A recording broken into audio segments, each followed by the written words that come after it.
los aminoglicósidos, otros eran los glicopéptidos como la vancomicina, y finalmente estaban los beta-lactámicos, cada uno con un objetivo distinto de los índices PKPD. Unos utilizaban, como les decía recién, el Cmax sobre la CIM, otros utilizaban la relación AUC sobre la CIM, o los beta-lactámicos que ocupaban el tiempo sobre la CIM, ¿ya? Entonces, va a depender de qué tipo de familia se esté tratando o se esté tratando de hacer el ajuste sobre la cual se va a requerir utilizar una estrategia u otra. Obviamente el estudio utilizaba diferentes metodologías o proponía diferentes metodologías y en realidad esto es una sugerencia, no es que se tenga que hacer de esta manera. Acá está el autor del estudio y él establecía que de acuerdo al análisis de los datos que se revisaron, el realizar TDM versus no realizar TDM, poblaciones o monitoreo estándar que se denomina, se logró tres cosas. Lo primero, disminuir la estancia hospitalaria, lo que disminuye los días cama, liberando recursos críticos, obviamente que es algo súper relevante. Por otro lado, disminuía la nefrotoxicidad, principalmente en medicamentos que generan daño renal. Y por último, disminuir o mejorar la mortalidad, o sea, disminuir la mortalidad, perdón, mejorar la supervivencia. También acá se hablaba de que se aumentó, o sea, se pasó de un 14% de mortalidad a un 9% de mortalidad, lo que si bien es un porcentaje a lo mejor pequeño, pero a la hora de considerar que se trata de una mortalidad es bastante relevante. En el mismo sentido, cuando se hablaba de las tres estrategias de PKPD, acá está de manera más gráfica la forma en que se puede presentar en un diagrama de concentración versus tiempo. En el primero tenemos los fármacos que son tiempo dependientes, como beta-lactámicos, carbapenémicos, en el cual nos va a interesar la eficacia, va a depender del tiempo de concentración que esté sobre la CIM. Otra familia, como los aminoglucósidos principalmente, la eficacia va a estar relacionada con el Cmax, con el tiempo, con la concentración máxima sobre la CIM. Y en otros casos, que se llaman de dependencia mixta, vamos a obtener una AUC sobre la CIM, y eso en realidad va a ser lo más relevante, lo más importante, y este es el caso del Linezolid que vamos a hablar en la segunda parte de la presentación. Entonces, son en el fondo tres estrategias distintas a considerar dependiendo del grupo el grupo de fármacos que se estén tratando. Ahora se vio que el impacto real del TDM versus los resultados clínicos eran lo que había mencionado recién. Cosas que mejoraron fueron, en el fondo disminuyeron los días de estancia hospitalaria, la toxicidad renal también mejoró, la mortalidad también mejoró. Factores que beneficiaron realizar TDM en este grupo de pacientes: éxito en la terapia bactericida frente a los patógenos y una seguridad sistémica en la prevención de resistencia a largo plazo. Eso se vio con los efectos adversos. Vamos a entrar en detalle en las siguientes diapositivas. De manera genérica, como lo presenté en un inicio, nosotros tenemos esta paradoja, que en el fondo es voluntarios sanos, personas entre comillas sanas, a los cuales se le administra el medicamento. Nosotros deberíamos tener una curva de concentración versus tiempo más o menos de esta forma, versus un paciente crítico que en realidad hay tantos factores que pueden influir dentro del metabolismo, absorción, distribución, que el comportamiento puede ser bastante errático y es algo que se debe considerar a la hora de realizar ajuste de dosis. En este caso, como se estaba hablando de beta-lactámicos, también ellos lo que realizaban o lo que proponían era el tiempo sobre la CIM, y establecían que el óptimo era lograr de 4 a 8 veces sobre la CIM el 100% del tiempo, ¿ya? Para lo cual ellos proponían realizar infusión continua, que es lo que está acá, ¿ya? Como les digo, este es un estudio que se hizo en población adulta, en el cual se propuso que la infusión continua para beta-lactámico era el ideal, entre comillas, considerando los beneficios que se obtenían respecto de no realizar TDM, ¿ya? Ahora bien, hasta aquí lo que hice fue un análisis bastante general del tratamiento con beta-lactámico o cómo realizar el ajuste o cómo realizar TDM versus una población que no realiza TDM, en el fondo, ver cuáles son los beneficios de uno u otro grupo de estudio. Ahora les quiero mostrar dos publicaciones en el cual hicieron esto mismo, pero tomaron muchos más pacientes y se enfocaron en un fármaco en particular, y eso es lo que quisiera llevarles a ejemplo, porque en realidad estos fármacos son los que nosotros realizamos mediciones acá en el laboratorio. El primero es el meropenem, en el cual se hizo una revisión sistemática de una población de estudio. Esto se publicó el año pasado recién. Tenemos que, bueno, obviamente acá está la estructura del fármaco, un carbapenémico, en el cual se establecían varias cosas. Lo primero era que el TDM consiste en medir las concentraciones del fármaco en sangre para optimizar los regímenes de dosificación, ¿cierto? El objetivo principal era, lo más importante, asegurar la eficacia mientras se disminuía la toxicidad y el riesgo de resistencia. Y por último, la mayoría de los estudios existentes hasta antes de esto se habían concentrado en objetivos PKPD, como por ejemplo el tiempo sobre la CIM, en lugar de resultados centrados en el paciente, ¿ya? Entonces aquí pasamos de enfocarnos en algo netamente farmacocinético en enfocarse también en la realidad clínica del paciente, que en el fondo, siento yo, a mi parecer, es lo que uno debería realizar finalmente dentro del trabajo que aportamos diariamente en nuestra unidad. Ahora, la revisión de datos de este metaanálisis que se hizo, se midieron varias cositas. En realidad, esto es como anexo. Se vio en la heterogeneidad de los datos, en el cual se establecieron varios porcentajes para revisar en el fondo qué tan heterogénea era la población de estudio. Se hizo una prueba de Q de Cochrane. Se hizo además una revisión sistemática del metaanálisis para profundizar en los impactos específicos del TDM en la eficacia y en la seguridad del tratamiento. Ahora vamos a ver punto por punto cuáles fueron los hallazgos de este análisis. Fueron muchos hallazgos y lo que traté de enfocar hoy día fueron lo más importante y lo más relevante. Lo primero, cuando hablan de eficacia del tratamiento, en este caso puntual se estudiaron 604 pacientes. Dentro del grupo de intervención superó consistentemente al grupo de control, que era el grupo que no realizaba TDM, y hubo una mejora de un 19% superior al grupo TDM. Por lo tanto, ¿qué podemos decir? Que, entre comillas, realizar TDM en una población de estudio te entrega muchos beneficios a la hora de hacer ajuste de dosis respecto de pacientes que no se realizan ajuste a través de un TDM. Eh, esto, este resultado puntual lo que hace es englobar lo que viene a continuación. Se realizaron también estudios de los clearance el aclaramiento bacteriano y también se encontró un 29% de mejoría en comparación de los pacientes no monitorizados, ¿cierto? También acá se tomaron alrededor de 417 pacientes. También es un punto súper importante a considerar. Otro de los factores que influyó y que se tuvo una respuesta importante, y la estoy presentando ahora, es la mejoría en la PCR, en la proteína C reactiva. También hubo un factor de un 14,91% de mejoría con respecto a la población que no realizó TDM. Otros biomarcadores inflamatorios que se estudiaron pero que no obtuvieron significancia estadística fue la procalcitonina, conteo de glóbulos blancos y los neutrófilos. Ahora bien, el estudio lo que hizo fue tomar datos que tenían significancia estadística versus otros que no, pero el autor planteaba de que si bien en este caso no hubieron significancia estadística, a futuro podrían mejorar el estudio considerando mayor cantidad de pacientes porque ellos tenían la sospecha de que sí, también estos biomarcadores podrían ser afectados significativamente, ¿ya? ¿Cuáles fueron los resultados clave de estos estudios? Lo primero fue mejorar la eficacia, ¿cierto? Porque los pacientes que estaban bajo tratamiento con TDM tienen una probabilidad de éxito clínico un 18%, perdón, un 19% mayor. Hubo una superioridad microbiológica porque los pacientes que estaban bajo tratamiento con TDM se incrementó las tasas de eliminación bacteriana en un 29%. Hubieron impactos en los biomarcadores, como les decía recién, en los niveles de la proteína C reactiva, y cierto que los otros biomarcadores, como dije, todavía no fueron estadísticamente significativos. Y en cuanto a la seguridad, existe una tendencia hacia la reducción de reacción adversa, aunque se requiere una muestra mayor para confirmar esta significancia estadística.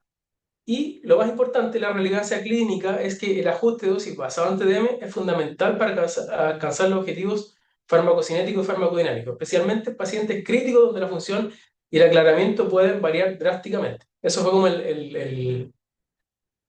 el análisis más importante que ellos obtuvieron. Y como conclusión, plantean de que el ajuste de la terapia realizada en pacientes a los cuales sí se someten a TDM mejora significativamente el éxito del tratamiento y la eliminación bacteriana durante la terapia con meropenem. Y por otro lado, se reducieron los niveles de PCR, impacto en los niveles de procalcitonina y recuento de leuco, proporción de neutrófilos no es estadísticamente significativos, ¿cierto? Eso era con respecto a meropenem.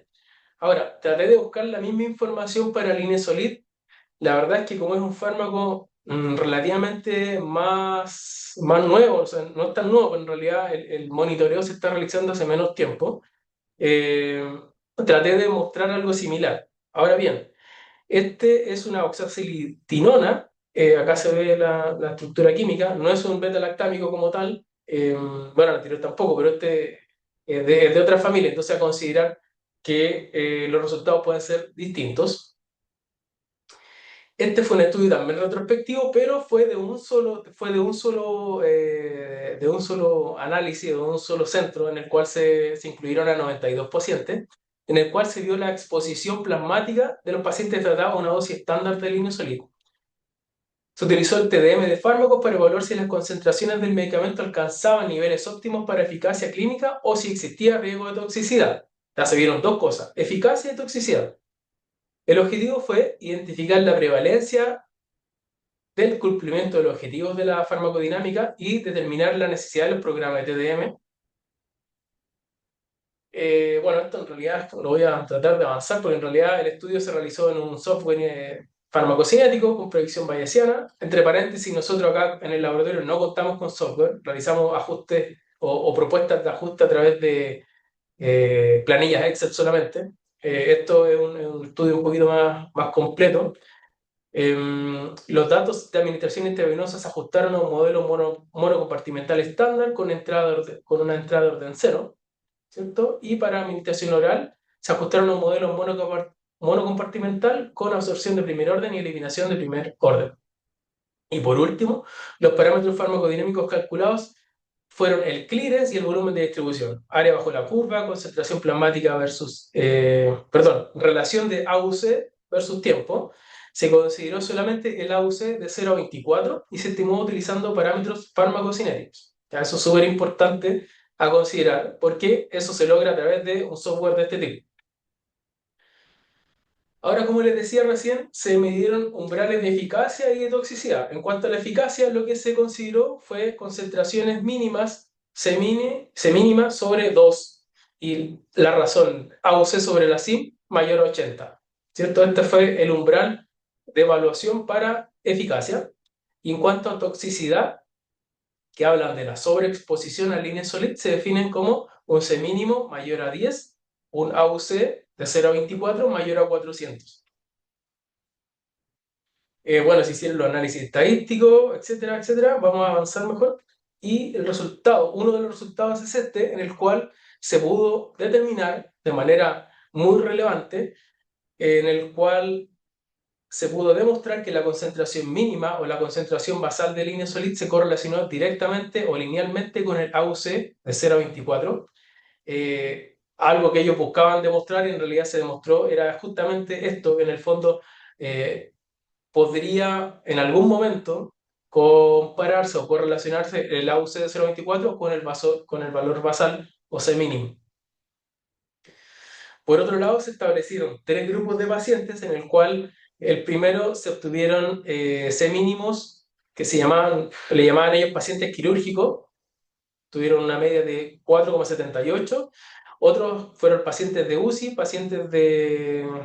perdón, 4,78 fue el primer grupo, los pacientes de la UTI tuvieron 2,94 y por último los pacientes de cuidados intensivos 2,94. Perdón, 2,94 le llamaban pacientes médicos, que en realidad eran como pacientes no de UCI. ¿Ya?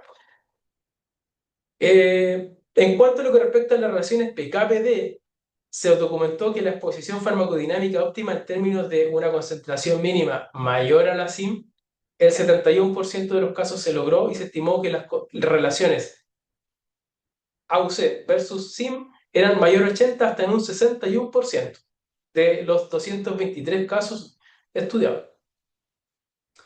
Acá se hizo un análisis de concentración versus tiempo, desde el día 1 hasta el día 30, y la tendencia a lo largo del tiempo, de cómo se comportaba la C mínima a lo largo del tiempo, y mostró valores medianos que persistieron por encima del umbral farmacodinámico de eficacia desde el día 2 en adelante. Eso también ellos consideraron que era un buen resultado. Pero se encontró una posible sobreexposición en términos de que la C mínima mayor a 10 se observó en un 11% de los casos y el AUC de 0,24 se estimó mayor a 400 en el 8% de los casos también, que hablaban de la sobreexposición, por lo tanto, toxicidad del medicamento. Los hallazgos de esta publicación decían acerca de la buena relación, como les dije recién, entre el C mínimo y el AUC, era un R de 0,85, lo que sugiere que el C mínimo podía representar un predictor útil para demostrar la exposición corporal total de linezolid en la práctica diaria. Por otro lado, en cuanto a la eficacia clínica, se observó que la C mínima mayor a 2 o sea, el AUC sobre la CIN mayor a 80 se logró en un 60-70% de los casos, lo que habla de la eficacia clínica. Y en cuanto a la sobreexposición o toxicidad del medicamento, se observó una C mínima mayor a 10 o un AUC mayor a 400 en un 28% de los casos. ¿Cuáles fueron las conclusiones de este análisis? Lo que les decía recién, como hubo una buena correlación entre la C mínima y la UC, se podría decir que el C mínimo es un buen predictor de la eficacia y o toxicidad del linezolid en la práctica clínica, y se identificó casi un 30% de los pacientes presentaban una exposición inadecuada por concentraciones insuficientes o excesivas. En base a estos análisis, sugirieron ellos un rango terapéutico entre 2 y 10 para guiar los ajustes de dosis y evitar el fracaso terapéutico. Por tanto, sugieren los autores que el TDM es fundamental para personalizar las dosis, garantizando el éxito del tratamiento y minimizando los efectos adversos. ¿Ya? Eso es como en el fondo lo que quise buscar y tratar de exponer era la importancia del ajuste de dosis, del monitoreo y del TDM que se puede realizar en estos fármacos en particular. Ahora bien, esto en realidad es algo que como laboratorio, nosotros somos un laboratorio clínico, nos dedicamos a análisis de niveles plasmáticos, no lo realizamos fundamentalmente nosotros, sino que tenemos el trabajo en conjunto de los farmacéuticos clínicos, pero nuestro aporte va desde el laboratorio. Por lo tanto, lo que quiero enfocarme ahora es en cómo lo hacemos, cómo desarrollamos un nivel plasmático o una metodología para medir niveles plasmáticos y ponerla a disposición tanto de los médicos, del farmacéutico o del equipo clínico en general. Entonces, la segunda parte de la presentación va a hablar de cómo nosotros trabajamos para desarrollar una metodología que pueda aportar a lo que les acabo de mostrar, ¿ya? En este caso puntual me quise enfocar en los niveles de línea solid, que es la última metodología que tenemos validada como laboratorio. Y bueno, tenemos hartas más que en realidad no las voy a nombrar, pero me voy a enfocar principalmente en esta, que fue la última que estamos utilizando. ¿Cómo comenzamos? Nosotros cuando tenemos una solicitud de un nivel plasmático o de un desarrollo de una metodología, lo primero que partimos revisando es la publicación científica, algún paper, alguna metodología que ya esté publicada o en alguna farmacopea, etc. Luego de eso pasamos a la etapa de la validación analítica, les voy a explicar cómo la hacemos y finalmente viene la aplicación en la práctica. Entonces partimos en tres escalones nuestro trabajo. Como les decía recién, siempre partimos con un artículo científico, un review o algo que nos pueda orientar en el fondo a cómo se puede realizar o cómo se puede hacer el desarrollo de una metodología. Luego viene la parte que en el fondo es la más larga, en el cual desarrollamos la validación de las metodologías. Nosotros, bueno, en Chile existe una guía del ISP, nosotros no la utilizamos. Tenemos dos opciones en realidad, bueno, tres. Una es la del ISP, Instituto de Salud Pública, y el otro es utilizar las guías de validación que publicó la FDA o la EMA, la Agencia Europea de Medicamentos, y es esta la que nosotros utilizamos porque para nuestros fines prácticos, como trabajamos mucho con cromatografía, a nuestro parecer, en nuestra experiencia, hemos utilizado ambas guías de validación, pero la guía de la EMA, a nuestro parecer, entrega mayores herramientas cuando se trabaja con cromatografía y además que está más actualizada. Luego de desarrollar la validación, contar con todos los pasos adecuados y en el fondo aprobados, podemos contar con un método que ya nos puede identificar y nos pueda cuantificar las diferentes fármacos o drogas dentro de la matriz que queremos medir y finalmente podemos emitir un informe sobre el cual se puede poner a disposición del farmacéutico clínico, del médico, etcétera, para realizar los ajustes de dosis pertinentes. ¿Ya? Entonces, en el fondo, este es nuestro trabajo. Partimos desde una revisión bibliográfica hasta obtener un resultado de laboratorio. La primera parte, en el fondo, es como bien poco visibilizada, pero en realidad bueno, en nuestro laboratorio realizamos los análisis de los fármacos, de los analitos, de las drogas. La primera parte, como decía, es menos visibilizada porque en el fondo es el estudio de la molécula en sí.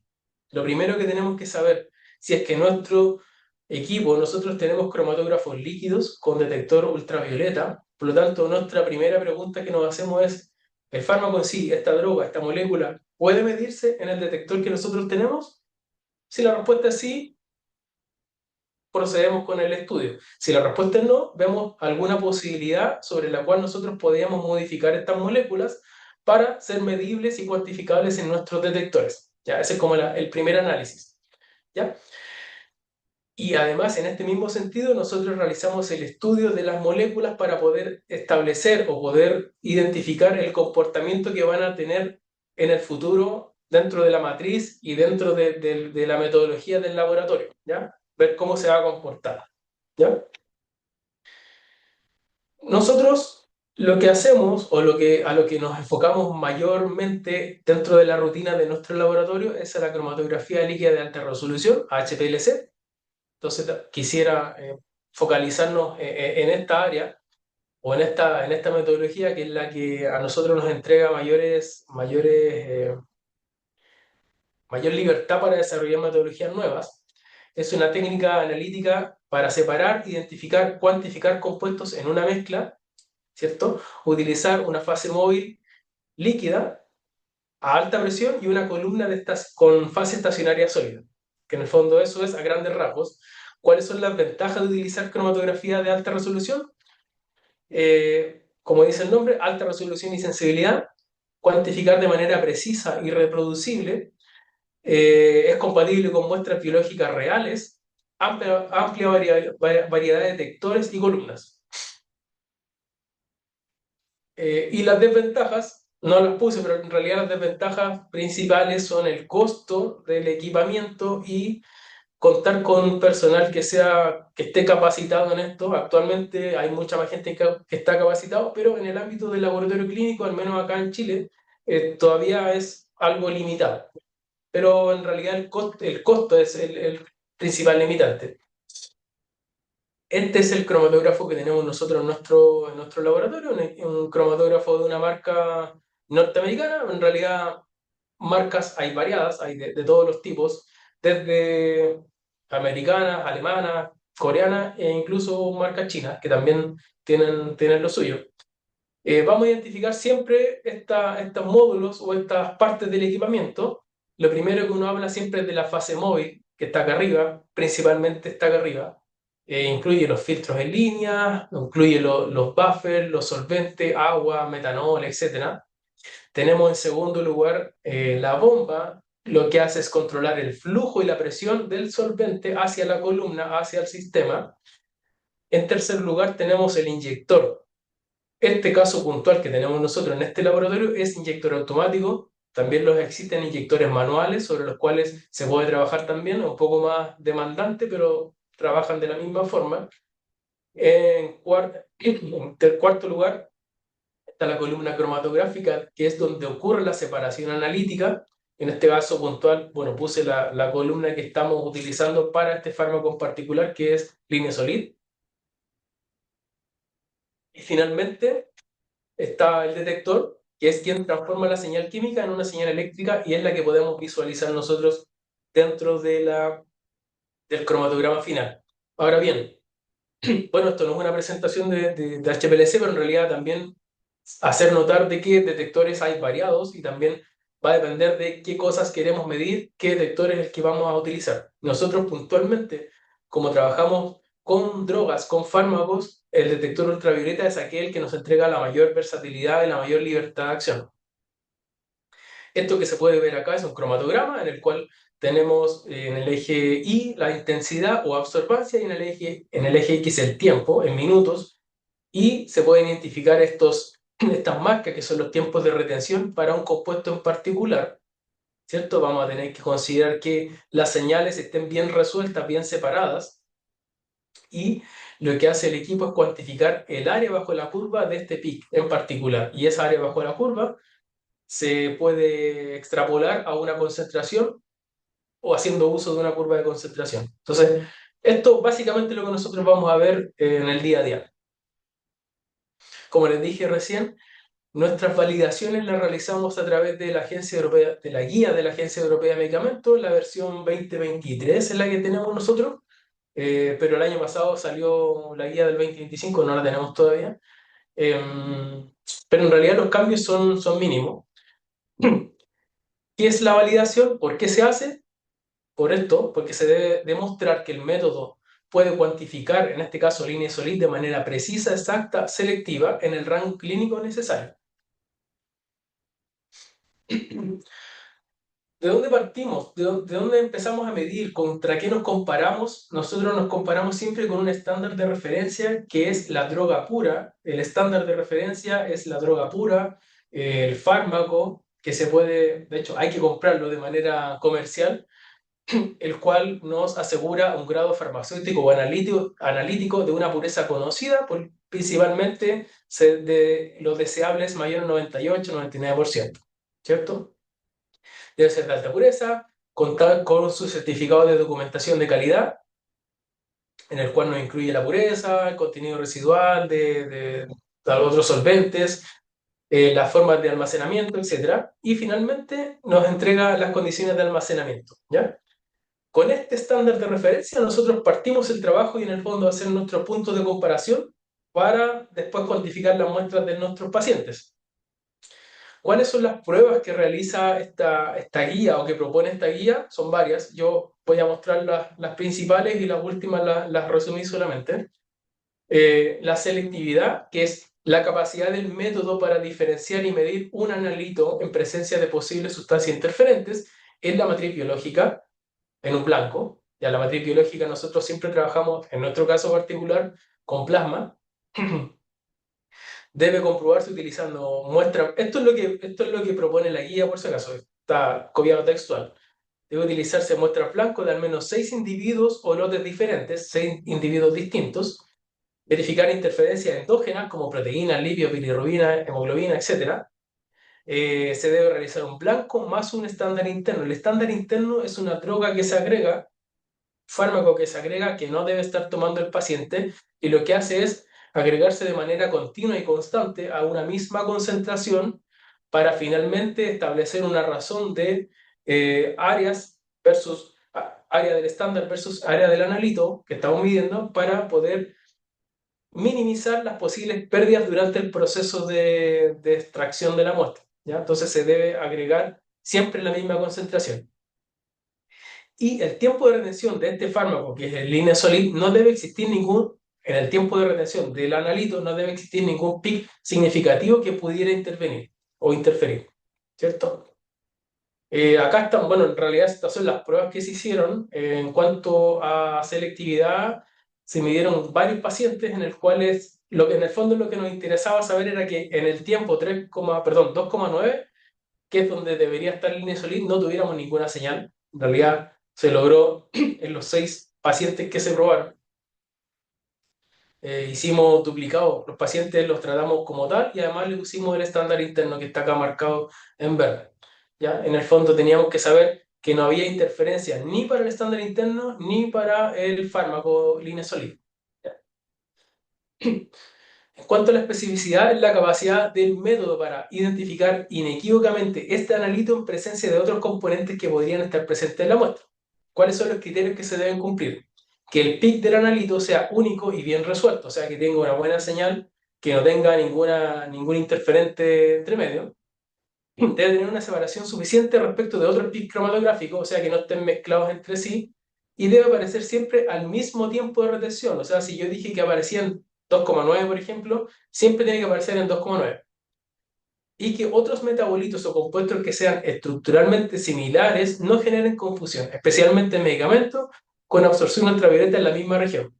Nosotros cuando, en la primera parte no la mencioné, pero cuando hacemos el análisis de qué vamos a medir o qué vamos a montar, realizamos la investigación, entre comillas, de acuerdo a la información bibliográfica disponible en estas bases de datos genéricas que hay, por ejemplo, TrackBank, que nos entrega, por ejemplo, la absorción o el rango de absorción del fármaco en particular. Por lo tanto, nos tenemos que enfocar en esa longitud de onda respecto de cuantificar en esa longitud, porque se habla de que esa es la máxima absorción ultravioleta para este fármaco en particular. Entonces, otros medicamentos u otros fármacos no deberían interferir dentro de esta misma absorción ultravioleta. ¿Cómo lo hacemos? Acá está de manera gráfica.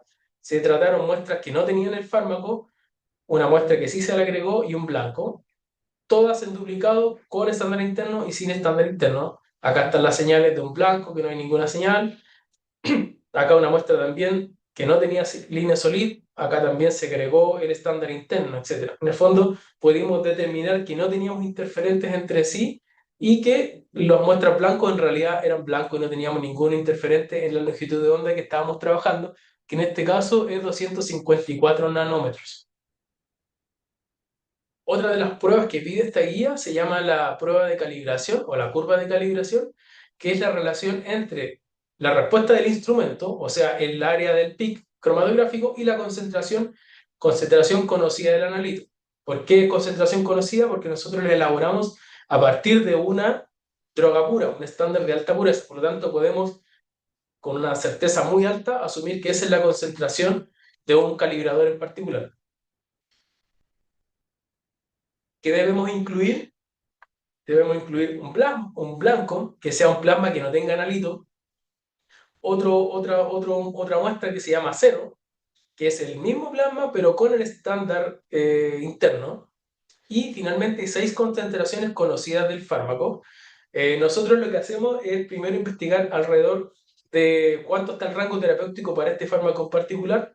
De acuerdo a nuestras indagaciones, estaba entre 2 y 8 miligramos por litro, y el valor tóxico mayor a 10. Entonces, nuestra curva de calibración tiene que cubrir siempre tanto el rango terapéutico como los valores tóxicos. ¿Cómo lo preparamos?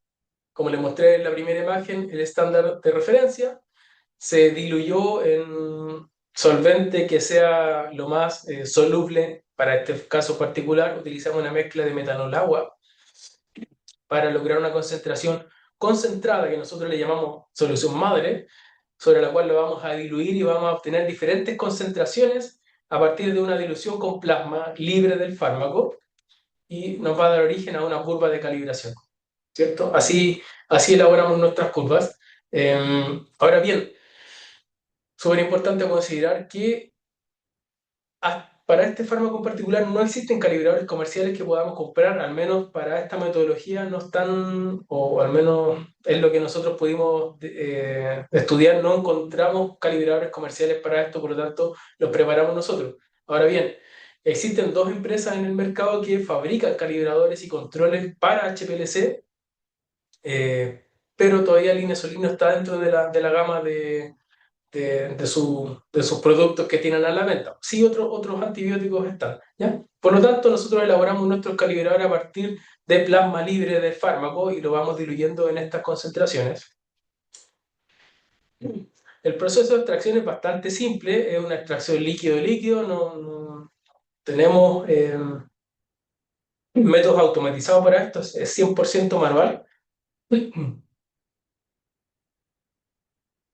En este caso, hablamos o trabajamos con una muestra de 300 microlitros de la muestra, agregamos 50 microlitros de ketoconazol que utilizamos como estándar interno y alcalinizamos con 200 microlitros de hidróxido de sodio, vortexeamos, agregamos el solvente orgánico. Nosotros utilizamos en este laboratorio terbutil metil éter, que lo que hace es llevarse a la fase orgánica el fármaco, en este caso, el fármaco y el estándar interno. Realizamos una centrifugación en frío, sacamos la fase orgánica, la evaporamos en un baño termorregulado, reconstituimos con la fase móvil del equipo e inyectamos en el equipo. Esto está súper simplificado, pero en realidad era para que se entendiera de que es un método bastante manual y rápido de hacer. El protocolo de extracción, como pueden ver acá, se basa en esta distribución entre fase acuosa y fase orgánica del fármaco, porque el medicamento tiene que ser capaz de migrar desde una fase a otra para que la podamos después sacar y evaporar y poder concentrar la muestra y no tener los interferentes del plasma. Por eso que hacemos este ajuste de pH también para asegurarnos de que el 100% o lo más cercano al 100% del fármaco sea capaz de migrar a la fase orgánica y poder desde esa fase orgánica separarlo y evaporar y concentrar la muestra, ¿cierto? En este caso particular, este fármaco es relativamente lipofílico y además es polar, ¿cierto? En el plasma está en forma neutra, por lo que puede migrar fácilmente a la fase orgánica y tiene una afinidad moderada por solventes orgánicos como acetonitrilo o acetato de etilo. Nosotros lo que vemos en la curva de calibración es algo como esto. Estos son cromatogramas reales del proceso de validación que se realizó acá. En el primer caso, se puede ver un cromatograma solo con el estándar interno. Ojo que las escalas a veces pueden variar, por lo tanto puede llevar como a confusión. Pero en este caso tratamos de escalarlo lo más cercano posible. Tenemos que, por ejemplo, en el tiempo 4,2, en ambas muestras, la primera, la de arriba, es una muestra que no tiene línea solid, solamente tiene estándar interno. Y en la segunda muestra es una muestra que nosotros preparamos que sí tiene línea solid y además tiene estándar interno. Entonces podemos identificar dos señales importantes. La señal más grande es línea solid y la más pequeña es el estándar interno. Con esto mismo empezamos a aumentar la concentración y realizamos la curva de calibración. Si bien la guía pide 6 puntos de calibración, nosotros siempre trabajamos con 7 puntos porque nos permite una mayor libertad a la hora de poder movernos con algún rango de tóxico que pudiera existir. Siempre nos aseguramos desde un inicio a curvas más extensas de lo que se pide realmente. Acá hay harta información, pero en realidad lo que importa es que se utilizaron 7 puntos de calibración desde el 1 al 50 con una concentración teórica que está aquí, una concentración experimental que fue lo que realmente se encontramos, y lo que dice la guía es compara en porcentaje qué tan cercano está al 100% de 1. Por ejemplo, acá nosotros tuvimos 1,08 y el teórico era 1, entonces tenemos un 7,72% de diferencia. ¿Ya? Así, se va haciendo uno por uno. Bueno, esto se hace en triplicado, en realidad no voy a poner tantas tablas, porque en realidad era mucho, pero lo quise mostrar así para que se pueda visualizar de manera real los porcentajes que se obtuvieron para cada uno de los puntos de calibración versus el requisito de la norma o de la guía que dice que para el punto más bajo él acepta un 20% de margen de error o de margen de diferencia y el resto de los puntos son un 15%. Entonces, ¿cumple el requisito? Sí, cumplieron todos los puntos. Entonces, cuando tenemos superado todo estos análisis, podemos decir que la prueba de curva de calibración aprobó. Acá es algo súper parecido, que en realidad la exactitud y precisión se midió tanto intraensayo como interensayo para diferentes concentraciones o diferentes puntos de concentración o controles de calidad que se llaman. También se hace la misma repetición. En este caso se hace un quintuplicado por cada uno de los niveles y se saca de la misma forma qué porcentaje de variación hubo en cuanto a la exactitud y la precisión, y el requisito es el mismo. En este caso tenemos un 20% y cumplieron ambos, 15% cumplieron ambos, etc. ¿Ya? Entonces esta prueba también fue superada. Estos son valores reales de nuestra validación. Lo mismo ocurrió en el estudio interensayo, que en realidad lo hicimos en 3 días distintos. tanto para precisión y exactitud, los mismos parámetros se cumplieron eh, para todos los niveles de controles de calidad. Y finalmente, otras pruebas que se realizaron fue reproducibilidad de la inyección. Esta es un agregado que tiene la norma, esta versión, en el cual habla de que la misma muestra debe ser inyectada 2 días distintos para simular algún fallo durante el procesamiento de la muestra y dice que tiene que tener menor a un 15% de variación. Esta prueba lo que hace es simular que, por ejemplo, exista algún corte de electricidad durante la inyección o que, no sé, en el caso nuestro, el trabajo lo realizamos de manera automatizada, por lo tanto, las muestras quedan en el equipo, se deja corriendo durante la noche y al otro día llegamos a revisar los resultados. Por lo tanto, esta prueba nos ayuda a simular que durante algún fallo, que nosotros lleguemos al otro día, no sé, se cortó la luz, etcétera, podamos repetir la prueba, la inyección de la misma muestra. Vamos a tener la seguridad de que sí tenemos el requisito cumplido porque ya lo probamos y la guía nos acepta un 15%, perdón, un 15% de variación. La estabilidad es otra de las pruebas que se debe realizar. En nuestro caso puntual, la medimos al día 1 y al día 10. Eso queda a decisión del laboratorio. Yo encontré un estudio que hizo una prueba de estabilidad a 300 días. En realidad a nosotros no nos interesa tener la muestra a 300 días, así que tampoco tenemos la capacidad. Entonces, para nosotros medir al día 1 y al día 10 era más que suficiente y también fue el requisito menor al 15% que también lo aprobamos. Otra de las pruebas que se hizo fue la prueba de dilución, en la cual se toma una prueba, una muestra que sea de rango tóxico y debe ser diluida en varias diluciones y también este porcentaje de variación tiene que ser menor al 15%.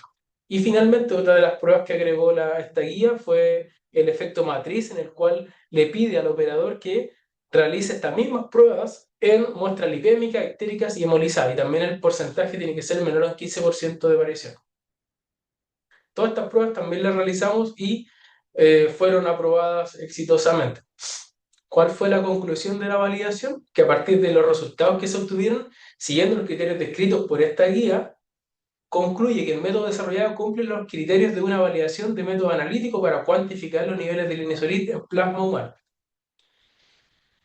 Y finalmente, como partíamos en un inicio, en realidad era mostrarles como nuestro aporte dentro de esta triada que tenemos, que es el médico, el farmacéutico clínico y el laboratorio, de manera empírica y de manera real, mostrar también el trabajo que se realiza en esta unidad para el aporte de la terapia y del ajuste de dosis de los medicamentos, tanto para este fármaco en particular como para el resto de los medicamentos o de los fármacos que se hace los análisis en nuestro laboratorio.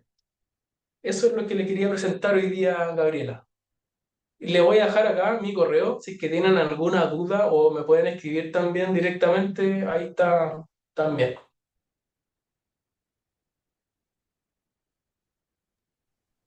Súper, muchísimas gracias, Daniel. Súper interesante la presentación. La verdad que es genial que nos hayas podido mostrar todo esto porque nosotros en realidad uno sabe más o menos cómo se mide, conoce las técnicas, pero que nos hayas mostrado el paso a paso, cómo eliges y cómo en el fondo analizan la molécula para esto, la verdad que súper interesante, así que te lo agradezco mucho. Bueno, en honor al tiempo vamos a dejar espacio para un par de preguntas. No sé si alguien quiere hacer la pregunta a mano alzada, que por favor levante la manito y yo por mientras voy a ir con la primera pregunta que está en el chat, ¿ya? Que hace Marco Herrera.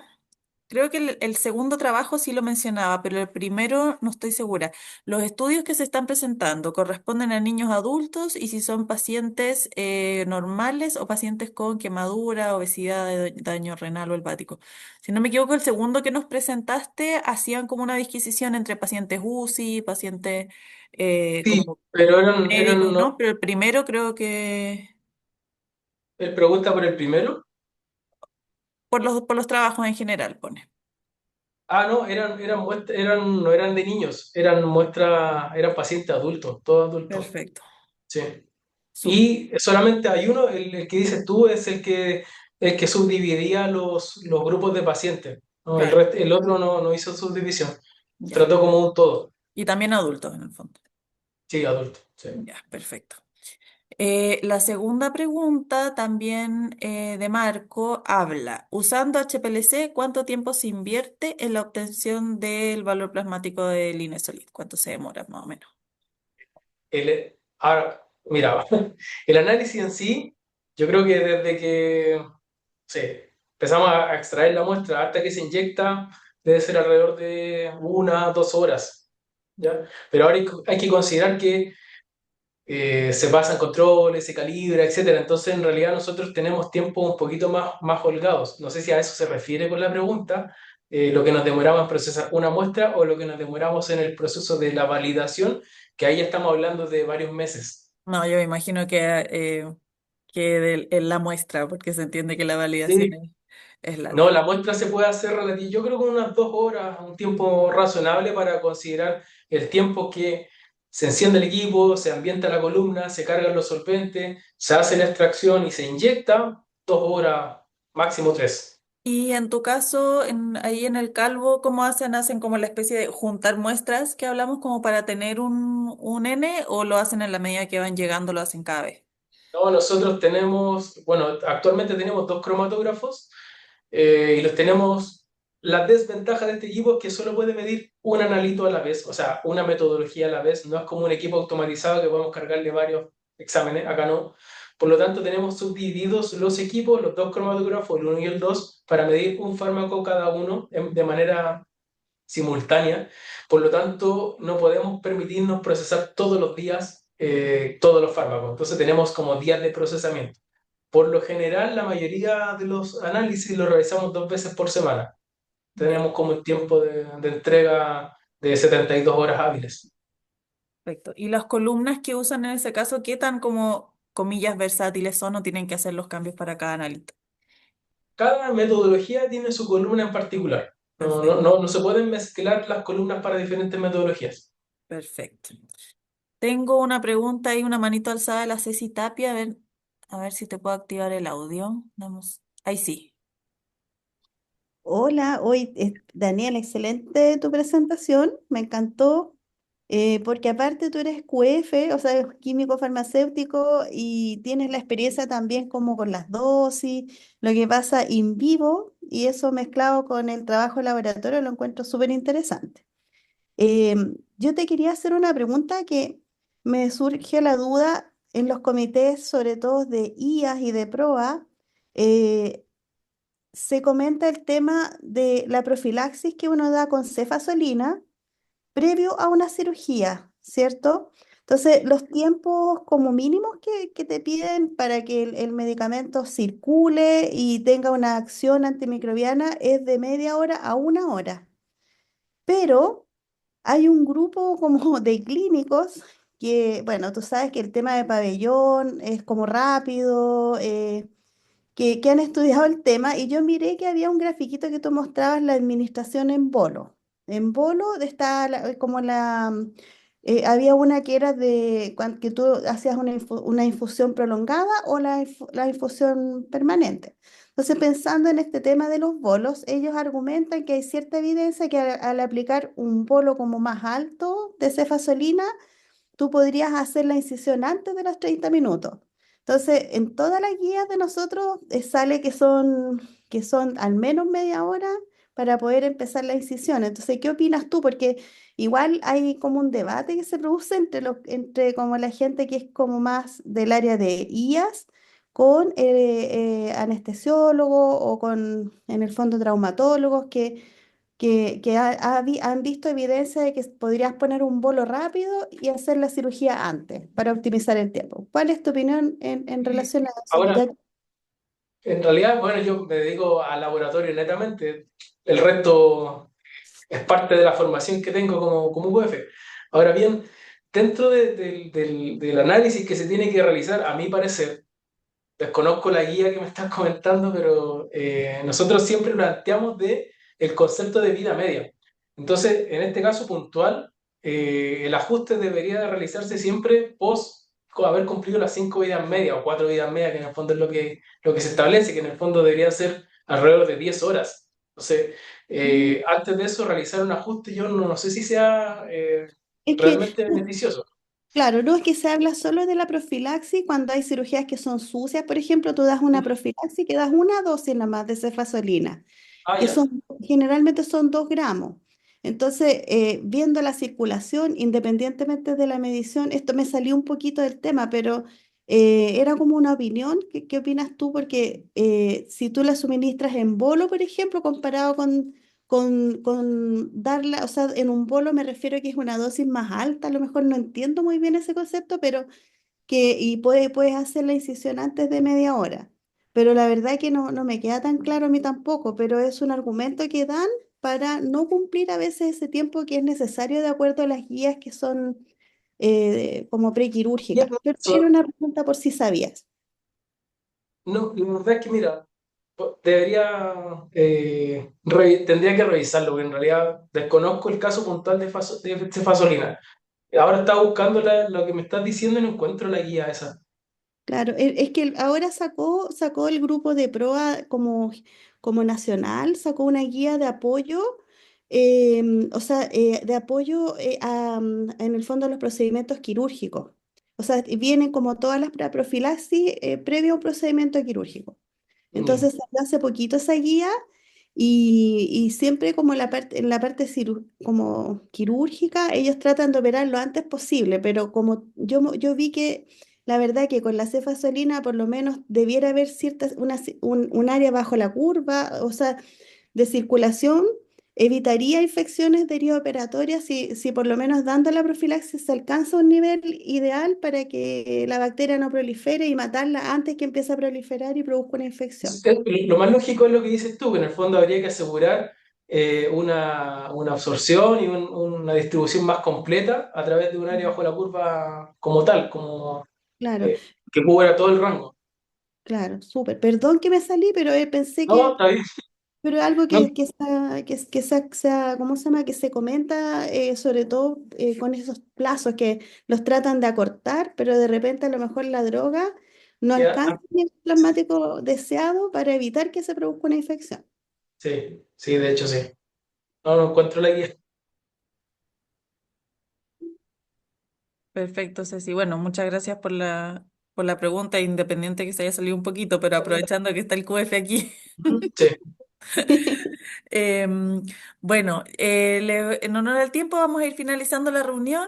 Les agradezco mucho a todos la convocatoria, que hayan asistido, que hayan participado, que hayan preguntado. Le agradezco muchísimo a Daniel.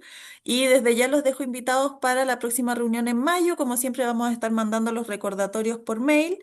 Y la próxima reunión va a ser acerca de marcadores de traumatismo encefalocraniano, que también son particularmente útiles en niños. Así que los dejo a todos invitados y para que estén atentos a sus mails y a las redes sociales.